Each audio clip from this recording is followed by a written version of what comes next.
আসসালামু আলাইকুম। ইমেজিনিয়ারিং স্টুডিওর পক্ষ থেকে আমি মোহাম্মদ সাইফুল ইসলাম রায়হান। আজকের টিউটোরিয়ালে আপনাদের স্বাগতম। আজকের টিউটোরিয়ালে আমরা দেখাবো কিভাবে মাইক্রোসফট অফিস ওয়ার্ড 2007 এ সিগনেচার ইউজ করতে হয়। তো প্রথমত আমরা আমাদের ডকুমেন্টে যাব। ডকুমেন্টে যাওয়ার পরে আমরা সিগনেচার কখন ইউজ করব, হয়তো আমরা একটা ডকুমেন্ট টাইপ করলাম, ডকুমেন্টের শেষে আপনার স্বাক্ষর বা সিগনেচার জন্য কিছু একটা দিতে হয়।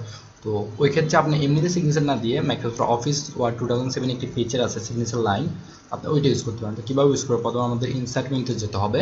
ইনসার্টে যাওয়ার পর সিগনেচার লাইন, দেখুন ইনসার্টে যাওয়ার পর এখানে সিগনেচার লাইন আছে, সিগনেচার লাইনে ক্লিক করুন। এখানে সাজেস্টেড সিগনেচার আপনি যে নাম সিগনেচার ইউজ করতে চান, যেমন আমি সিগনেচার যদি ইউজ করি সাইফুল ইসলাম রায়হান ইসলাম, ওকে সাইফুল ইসলাম। আর আমার টাইটেল আমি যদি ধরুন আইটি অফিসার বা ম্যানেজার বা এক্সাম্পল আপনি যে টাইটেল বা যে ডিজিগনেশন আপনার থাকে, যেমন আমি যদি হই ম্যানেজার, জাস্ট থিঙ্ক ম্যানেজার, ওকে ম্যানেজার। এটা দেওয়ার পরে আপনি ওকে প্রেস করুন। দেখুন এখানে একটা সিগনেচার লাইন চলে এসেছে। আপনার এটা হচ্ছে আপনার নেম, এটা আপনার ডেজিগনেশন।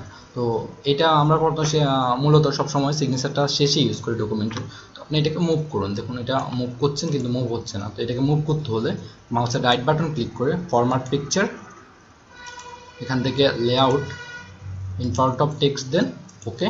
দেখুন আপনি এবার ইচ্ছা মতো এটাকে মুভ করতে পারছেন। তো আমরা যেহেতু এটি ডকুমেন্টের শেষে সবসময় সিগনেচার হয়, তারপরে দেখুন এখানে আমাদের সিগনেচারটা চলে এসেছে।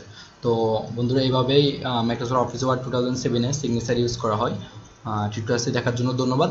পরবর্তী টিউটোরিয়ালসের জন্য অপেক্ষা করুন। অবশ্যই আমাদের চ্যানেলটি সাবস্ক্রাইব করবেন পরবর্তী আপডেটের জন্য। ধন্যবাদ সবাইকে।